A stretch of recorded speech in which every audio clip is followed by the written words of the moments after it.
So I'm here with a Hyundai Ioniq 5. It's one of the newest electric vehicles to come to Australia. It's kind of a taste of the future of electric driving.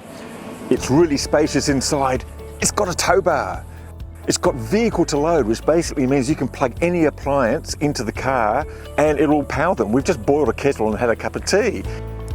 If you're at home, you can plug it in and you can power your house probably for a week if you had to. It's really quite exciting. And there's a bunch of these sort of cars hitting the market now in Australia.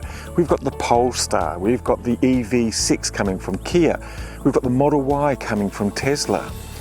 There's a bunch of cars, they're all in this price range though, about $60,000 or $80,000, and they're still expensive, but there's such a huge demand for them. There's tens of thousands of people out there queuing for these sort of cars, but they can't get them. Why? Because the major car makers around the world are not prioritising Australia. Now there's a couple of reasons for that. One of them is there are supply issues around the place, but the other issue is there's just no policy support in Australia. It looks like the Australian government doesn't want to have electric vehicles in the country. We heard them 3 years ago talking about how they're going to ruin the weekend and you can't tow a boat and you can't tow this and you can't do that. Now that's just ridiculous, we all know. Now he's lying about electric vehicles. They've recently released a future fuel strategy. They couldn't even call it an electric vehicle strategy. And they didn't even have an electric vehicle for that. They had a hydrogen car. Now hydrogen's going to be really exciting sometime in the future, particularly green hydrogen or only green hydrogen. But one of the things it's not going to do is replace the passenger vehicle, because they're all going electric because the battery is that much more efficient than actually using that same amount of wind and solar and putting in hydrogen and then sort of burning that. But one of the problems is Australia does not have the policy support. VW has got some really interesting cars coming to the market now, but it's not going to bring them here.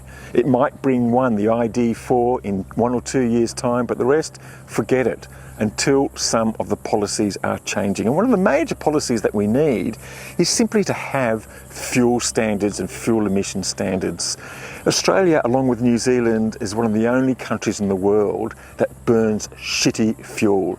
It pollutes, it kills people, it's really expensive to run. We have the dirtiest and most inefficient engines coming to Australia.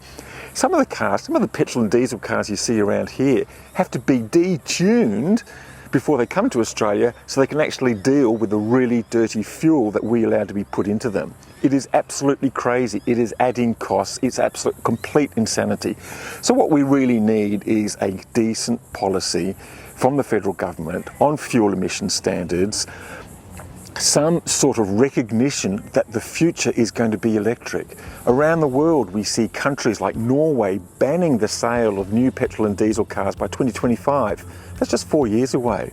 In England, it's going to happen by 2030. In the rest of Europe, by 2030 or 2035. Even in the US, probably by 2035. Most of the big car makers like Volvo are going to stop making petrol and diesel cars by 2025. Yet in Australia, somehow, we think that we are this island, well, it looks like an island of insanity, because we think that we're still going to be buying these things. But all we're going to be doing is buying really shitty, old, dirty, polluting cars.